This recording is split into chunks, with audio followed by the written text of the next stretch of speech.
Let me tell you right off the bat, I don't spook easy.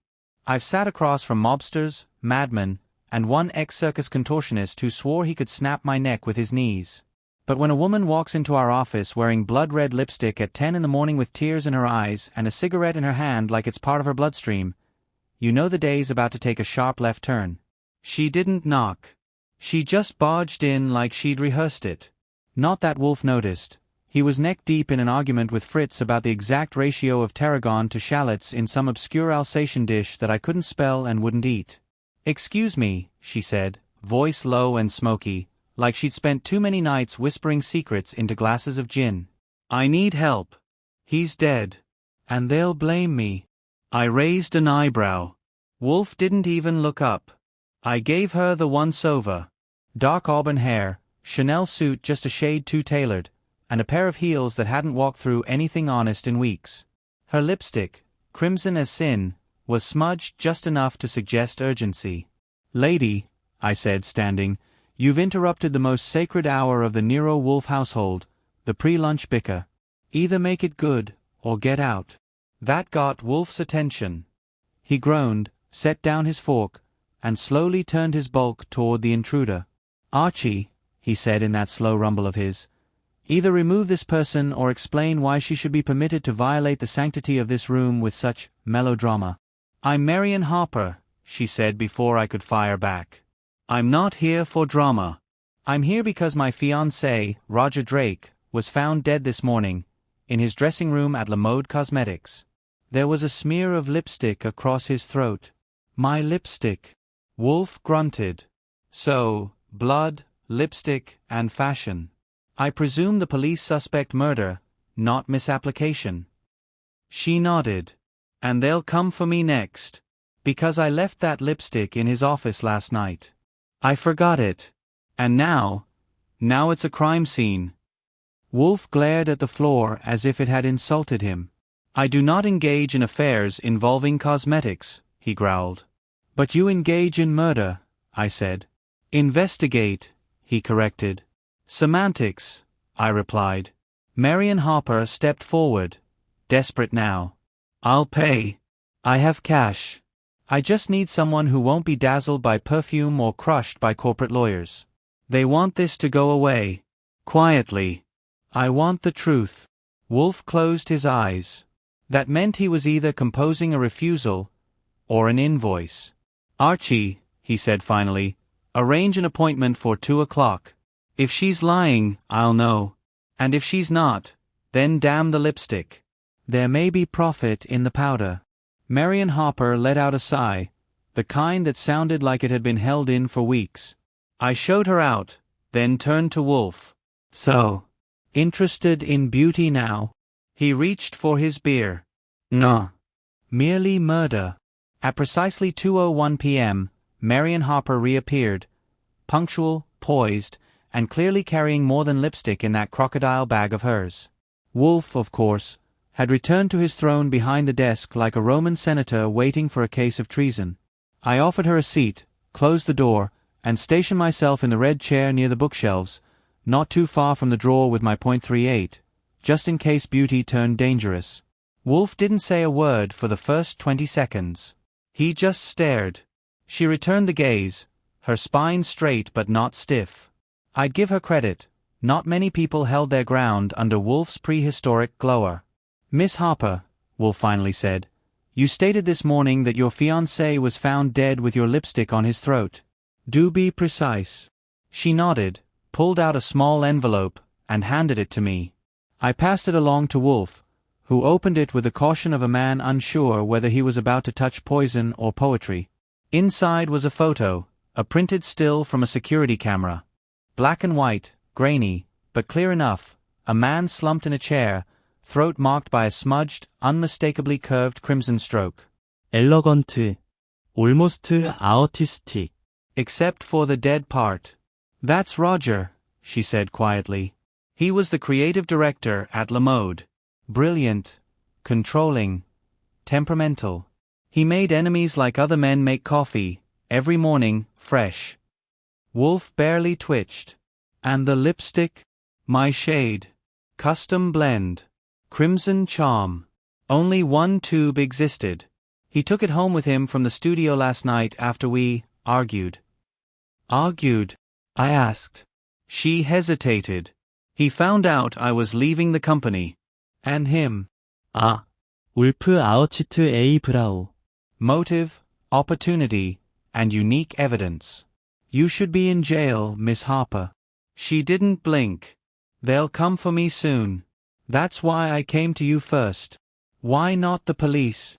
Because they don't care who actually did it. They care who the board can sacrifice. Wolf took a long breath, exhaled slowly, and looked at me. Archie. Yeah. You will go to Lamode. 인터뷰 더 스태프. 어브저브 더 인바이런먼트. Inquire about the deceased's enemies, recent behavior, and of course, who else had access to that lipstick. I stood. What's my angle? Official? Subtle? Or full Goodwin? Wolf grunted. Subtle, until provoked. Miss Harper, give Mr. Goodwin a list of names. Associates. Rivals. 애니원 라저 드레이크로스트. She did. Her handwriting was firm and sharp, like she'd practiced control her whole life, and only now it was starting to crack. As I escorted her out, she turned and said, "Thank you, Mr. Wolf. I know this sounds absurd, but it wasn't supposed to be me. He had enemies. Real ones." I nodded. Don't worry. We specialize in enemies. If there's one thing I enjoy less than a murder suspect who swears she's innocent, it's walking into a place where every man's suit costs more than my monthly rent, and everyone looks like they drink espresso through a straw made of their own ego. Lamode headquarters sit 6 floors above a mirrored street off Fifth Avenue, with a lobby that smells like roses, money, and concealed backstabbing. I flashed my card, dropped Wolf's name like a chandelier, and suddenly doors opened like magic. Reception sent me up to the executive level, where every wall was white, every step echoed, and every face looked airbrushed. The assistant who met me wore a blazer sharper than my razors and introduced herself as Cara Dean, head of public relations and unofficial palace guard. "You're here for Mr. Wolf?" she asked, lips tight. I didn't know he did cosmetics. "He doesn't," I said. "He does murder." That slowed her heels. She led me down a hall to Roger Drake's office, now sealed with police tape and guarded by a heavy-set security guard with a gaze like a frying pan, hot and flat. I took in the outer office instead, where 2 employees sat looking like interns at a funeral. I started there. First, Blake Renner, junior creative, mid-20s, nervous fingers, and a tan that reeked of spray. Roger was a genius, he told me. Demanding, impossible, brillant. He could spot a bad shade from across the room. But yeah, he had enemies. Everyone hated working with him. Except Marion. Well, up until the end. What changed? He shifted. She got tired of being used. She was more than his girlfriend. She was the brains behind the Crimson Charm line. And she was gonna walk. Everyone knew. Define everyone. The lab team. The models. Half the board. And especially Heather. Who's Heather? You'll want to talk to her. Next. Heather Vane, global brand ambassador. Statuesque, ice blonde, with a stare that made me want to check if I had mustard on my tie. She didn't wait for me to ask.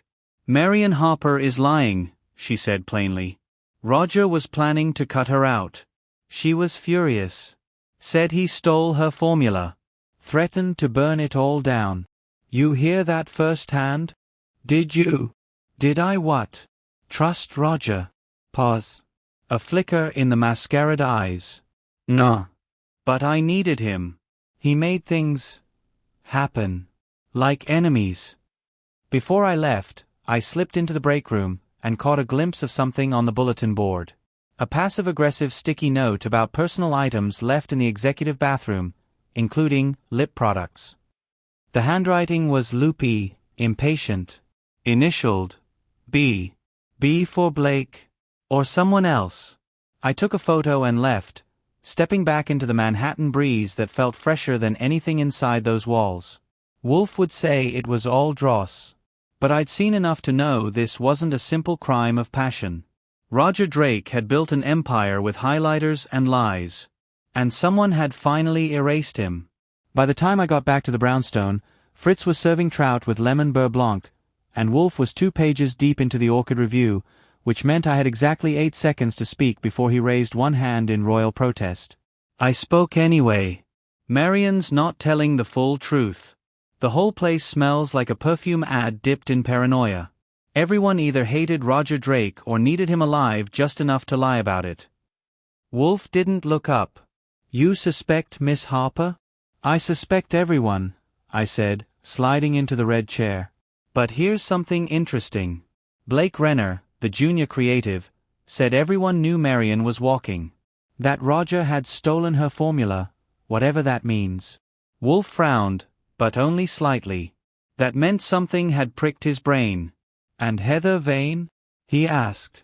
Colder than a January window. She called Marian a liar straight up. Claimed Roger was cutting her out, not the other way around. Said Marian threatened to burn the whole thing down. Did she say why? Power. Control. Credit. Same cocktail every successful business mixes before it explodes. I placed the photo on Wolf's desk, the note from the bulletin board. Somebody was complaining about lipstick being left in the executive bathroom. Note was initialed B. Possibly Blake. Could be relevant, could be a coincidence. Wolf grunted, took a sip of beer, and muttered, "Coincidences are fig leaves." We chewed over the details, me verbally, him mentally, until the phone rang. I picked it up, already prepared for Lieutenant Kramer to yell at me. But it wasn't Kramer. It was Cara Dean, the PR handler from LeMode. Her voice was tight. I thought you should know. Blake Renner didn't come in today. No call. No response. He was scheduled for a product shoot this morning and just didn't show. That unusual for him? Completely. And with all this going on. She didn't finish. I hung up and turned to Wolf. One of our suspects just disappeared. He didn't blink. Find him. I will. But if he's dead, we're late. Not necessarily. Perhaps he's scared. Or guilty. Wolf reached for another sip of beer. Both, he said. Until proven otherwise. By the next morning, Wolf was already halfway through a plate of scrambled eggs with truffle salt, and a full lecture about the decline of decent egg temperatures in this city, when I made the mistake of handing him the Gazette. He hated morning news. Said it cluttered the mind before it had time to think. But this headline? This one got through the clutter. Cosmetics executive still missing in wake of mysterious death. Under it, a grainy photo of Blake Renner, mid-stride, half smile, half smirk. Below that, speculation, boardroom whispers, and a full paragraph blaming the unrelenting pressure of corporate beauty. Wolf read it. Then dropped the paper like it had stung him. I am not a janitor, he announced. I waited. I will not continue, he went on, to poke through industrial sludge, cosmetic rivalries, and asinine marketing language in pursuit of another man's melodrama. This business is muddy, noisy, and, worst of all, inelegant. Meaning? I asked, buttering a slice of toast. Meaning, he said, wiping his lips. Miss Harper will be informed this morning that I am withdrawing my services. If she is innocent, she must place her hope in a more suitable savior. One who cares about shade launches and brand synergy. Is it the mess, I said, or the missing man? He narrowed his eyes. It is the vapidity. Of course, at 11:14 a.m., fate, like a butler with a bad sense of timing, knocked. This time it came in the form of a special delivery envelope. White. Sealed. Handwritten. I signed. Opened it. Inside, a compact mirror, shattered across the glass. Taped to it, a note in clipped black ink. She lied about the lipstick. Ask her why. Before I vanish for good. B. Wolf didn't speak. He stared at the note for exactly 8 seconds. Then rang for Fritz, ordered another beer, and turned to me. Have Miss Harper return, he said coolly. At once. So we're back in? He nodded. She lied. And lies, Mr. Goodwin, are the spice of truth. Marian Harper returned that afternoon dressed in deeper shades, navy, plum, and a smile that was trying too hard. She sat down, crossed her legs like she was still in control, and waited for Wolf to speak first.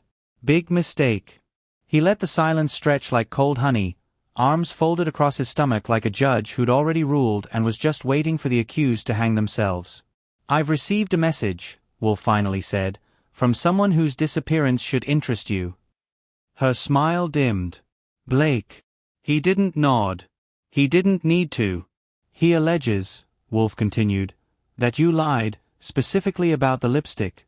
And he suggests that the truth might save his life. Or at least explain why he's suddenly become a fugitive. Marian's composure frayed, not exploded, just frayed. The way silk does when you pull one thread too tight. I didn't lie, she said softly. Not really. Oh, Miss Harper, Wolf sighed. The difference between omission and deception is merely etiquette. Tell us. All of it. She looked at me. Then Wolf. Then the floor. I didn't leave my lipstick in Roger's office by accident, she admitted. I planted it. We had fought, bad. About credit, about money, about the Crimson Charm line. He said I had no claim. That my name meant nothing. So I left the two behind, not thinking he'd die, but hoping he'd stew on it. That he'd see it the next morning and remember I wasn't just some pretty shade he could wipe off. Symbolic revenge, I said. Classy. But I swear, she continued, when I left he was alive. And angry. But not dead. Wolf's face remained impassive, but his fingers moved, drumming, slow and soft, like raindrops on thick velvet. I asked the obvious question. Did anyone else know you left it? She hesitated. Maybe. Blake. I told him. The night before. He told me not to do it. Said it was stupid. That people would talk. Wolf opened his eyes a fraction wider. For him, a full gasp. And now he's vanished, I said. She leaned forward. You don't think he? We think, Wolf interrupted, that you should have told us sooner. She didn't argue. That was progress. Before she left, I walked her out. She looked smaller than when she'd arrived, lighter in the way people get when they finally admit something they've been dragging too long. Back inside, Wolf had already summoned a fresh beer and was scribbling notes on a pad, rare, and a sign his mind was shifting gears. He knew, he said suddenly. Blake. No. Drake. He knew the lipstick was a message. Not an accident. And he let it stay. Why? Because he wanted someone else to see it. He didn't explain further. I sat back. The game had changed. Someone was framing Marian. Maybe to save their own skin. Maybe to cover something worse. But whoever left that crimson smear had more than passion in mind. They had a plan. Wolf didn't speak for nearly an hour. That's not rare. What is rare is when he doesn't eat, doesn't complain, and doesn't call Fritz in to lecture about celery water ratios. That kind of silence means something's rattling around in the attic, a clue just out of reach, trying to drop into place. I stayed out of the way. Until he suddenly said. She said wipe off. I blinked. Come again. Miss Harper, Wolf said. When she explained the symbolic gesture of leaving the lipstick, she said, he'd remember I wasn't just some pretty shade he could wipe off. That phrase struck me as layered. I nodded. Dramatic. But on brand. Indeed. But it implies something tactile. Something physical. And yet. He paused. You could almost hear the brain cells shuffle in their slippers. The lipstick was not found on Roger Drake's mouth. It was on his throat. Smeared across the skin. Not kissed. Not dabbed. Smeared. I frowned. So, Mr. Goodwin, I suspect the lipstick wasn't symbolic at all. It was strategic. I leaned forward. Meaning someone used her lipstick not to make a point, but to plant evidence. Wolf gave a slight smile. Not a grin, not a smirk, just the edge of confidence creeping back into the corners of his mouth. And consider, he continued, that the only people who knew Marion had left the lipstick behind were Drake and Blake Renner. Who's now missing, I said, and who tried, in his own cowardly way, to reach out. Wolf stood, yes, actually stood, and stepped toward the Globe bar, poured himself a beer with theatrical slowness, and then turned back. There is a contradiction, Archie. A fatal one. Someone lied, not just about what they saw, but how they saw it. I narrowed my eyes. You mean? I mean, he said, sitting down again with a sigh of effort, the killer saw something they shouldn't have known. And said so. Casually. And you caught it. Of course. I didn't press him. Wolf doesn't explain until he's ready, and only once. But the room had shifted. The suspects were still dancing, but Wolf had heard the wrong note in the music. And now, he was going to make them all listen. At 9:32 the next morning, Inspector Rowcliffe barged into the brownstone like a man who'd just shot the winning basket and couldn't wait to brag about it. Kramer was on vacation, fly fishing, of all things, which meant Rowcliffe was running the murder desk at Homicide and loving every second of it. He didn't sit. He stood, arms folded, posture sharp, as if Wolf's office were a courtroom and he was about to deliver the final verdict. We got him, he said. Blake Renner. Caught him in a bus terminal in Jersey, trying to board a Greyhound to Chicago. Fake ID. Burned phone. Real nervous. Wolf didn't even blink. Yes. Rowcliffe smirked. And guess what we found in his bag? Something red, I presume, Wolf said. Lipstick. Same crimson charm shade. Half used. Cap cracker. Forensics is running it now, but I'd bet my pension it's the same one used on the body. I glanced at Wolf. Nothing. Not a twitch. Rowcliffe leaned in, practically buzzing. Renner claims he didn't kill Roger Drake, but he knew too much, right? Panicked. Made a run for it. Slam dunk. Indeed, Wolf muttered, slamming into a wall. What's that? Nothing, Wolf replied. I cut in.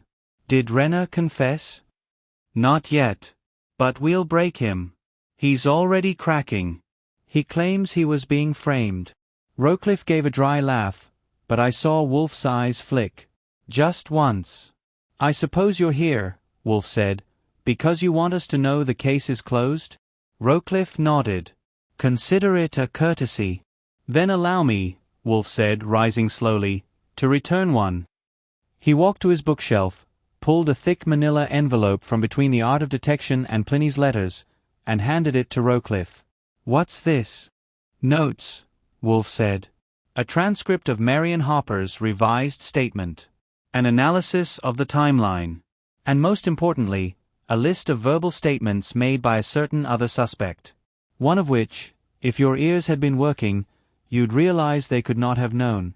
Unless they were present. During the murder. Rowcliffe narrowed his eyes. You think we have the wrong man? I don't think, Wolf said, settling back into his chair. I know. Rowcliffe scoffed, but the confidence in Wolf's voice was like a slap across the badge. He stormed out without saying goodbye. I closed the door behind him and looked at Wolf. So, I said. What now? Wolf smiled, that small, dangerous smile of his. Now, Mr. Goodwin, we invite them all to the brownstone. By 6 p.m., the brownstone's front room looked more like a beauty board meeting than a murder scene, which, in a way, it was both. Present and accounted for. Marion Hopper, eyes shadowed but calm. Heather Vane, sleek and brittle, sipping untouched water like it might poison her career. Cara Dean, the PR queen, fidgeting in her seat like she was calculating headlines. And finally, Blake Renner, looking less like a murderer and more like a man who hadn't slept in 2 days and wanted desperately to be anywhere else. I took my spot beside Wolf's desk, notebook ready. Not that I needed it. This part. I never forgot. Wolf folded his hands, leaned back slightly, and began. You are all here, he said, because a man was murdered, not in a fit of rage, but with careful orchestration. Roger Drake did not die by accident, nor by impulse. He was silenced. Efficiently. Coldly. No one moved. I do not operate by hunch, Wolf continued. I do not chase fingerprints or find enlightenment in shoe prints on carpets. I listen. I observe. I detect inconsistencies, the sand grains in a supposedly polished hourglass. He looked at Blake. Mr. Renner, you were arrested attempting to leave the city. That is unfortunate. Because while you may be foolish and frightened, you are not a killer. Blake swallowed. I didn't do it. I swear I didn't. Yes, Wolf cut in. You ran, which makes you look guilty. But guilt and fear are not the same. He turned his eyes to the others. Consider, he said, the evidence. A custom lipstick, planted at the scene. A smear on the throat, not the lips. And an office full of people who knew that lipstick had been left behind. Marion flinched slightly. It was meant, Wolf said, to implicate Marion Harper. The killer knew this. Which means they knew both where the lipstick had been, and how to access it. Heather crossed her arms. Many of you spoke carelessly, but only one of you, during an earlier interview, mentioned that the lipstick had been smeared. That detail, Wolf said, his voice lowering, had not been made public. The room shifted, a breath held all at once. I'll return to that momentarily. Wolf gestured toward the notebook in my hand, and I flipped it open to a page marked with a red, a signal between us. Mr. Goodwin, Wolf said, what did you observe in the Lamode break room? The note, I said. The one pinned about people leaving lipstick in the executive bathroom. It was signed with a B. Wolf nodded. Another clue. But not Blake. He denies writing it, and I believe him. He leaned in. The killer didn't just plant evidence. They calculated narrative. They shaped suspicion. And in doing so, they made one critical error. He stopped. Let silence stretch, not long, but long enough to make hearts race. But we'll come to that in a moment. I looked across the room. No one breathed easy. Wolf had placed the chess pieces. Now, he was staring across the board at the queen. The room had gone still, the kind of stillness that only Wolf could conjure. Not with threats. Not with weapons. Just words, sharpened and sheathed until the moment he decided to draw them. He leaned slightly forward now, fingertips together, voice calm and deliberate. I said someone made a critical error, Wolf began, and they did, a linguistic one. A slip of truth dressed as commentary. His eyes, heavy as millstones, turned to Heather Vane. In our earlier conversation, he said, you described the smear of lipstick on Roger Drake's throat. The smear, Miss Vane. Not a kiss. Not a mark. But a smear. Heather's lips parted slightly, barely noticeable. Just enough. You said, and I quote, she left it there for drama, a big red smear, hoping someone would think it was love. Wolf paused. That detail, he said, was never made public. Not by the press. Not by the police. Not even by Miss Harper. Silence. A long one. Heather sat perfectly still, stiller than anyone had all evening. It could have been a guess, Carradine said suddenly, but her voice cracked midway. No, Wolf said, not even looking at her. Not when you consider motive, opportunity, and the deeper truth. He stood. Slowly, deliberately.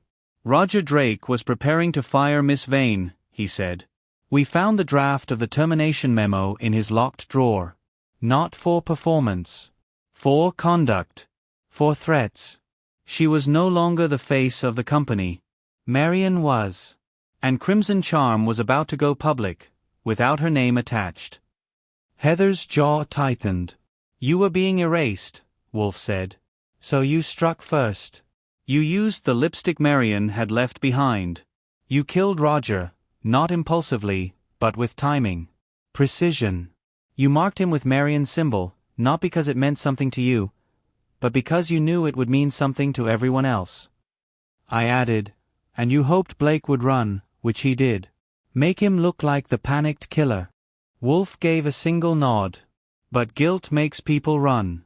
Innocence makes them reach out, like Blake did, with that note. He knew Marion was being framed. And you knew he knew. Heather didn't move. Her hands were folded, tight, white-knuckled. You revealed yourself, Wolf said softly, with a single word.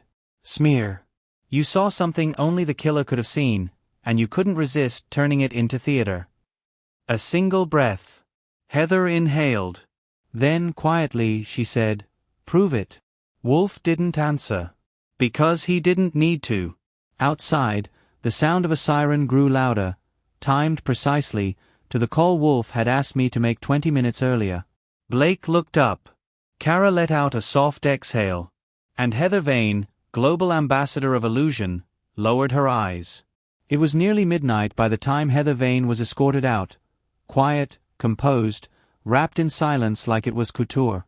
The police had all they needed, the motive, the lipstick, the memo, and the wrong words spoken at the wrong time. Sometimes justice doesn't need a confession. It just needs a room full of facts and Nero Wolfe's voice at the right pitch. Blake Renner was released, shaken but not ruined. He thanked Wolfe with all the awkwardness of a man who never expected to survive the story, let alone leave it a footnote. Marion Harper left without saying much at all, just a look at Wolfe that said more than her original alibi ever did. By 12:07 a.m., the house was quiet again. I came back in from locking the front door and found Wolfe where he always ended up, back in his chair, sipping beer and inspecting a single yellow orchid like it was the only living thing worth trusting. "You could have told them sooner," I said. He looked up, mildly. "I did. You were listening." "Yeah, well," I said, collapsing into my usual seat, "you let Rowcliffe walk into a wall with his badge." "He needed the experience." I grinned. "What tipped it for you?" "Really?" "The lipstick was planted," Wolfe said. "It was not a message from the heart, but a dagger from the hand." Miss Vane could not help but editorialize the scene, and in doing so, she placed herself there. He paused. Guilt is verbose. We sat for a while in the kind of silence only resolution brings. No more suspects, no more lies, no more drama. Just the faint scent of orchids and the clink of glass. After a minute, Wolfe asked, "What is the press saying?" "Red lipstick killer brought down by private genius," I quoted. "Though they spelled your name, Wolfe, in the first edition." He exhaled sharply through his nose. "Savages." I stood. "Tomorrow."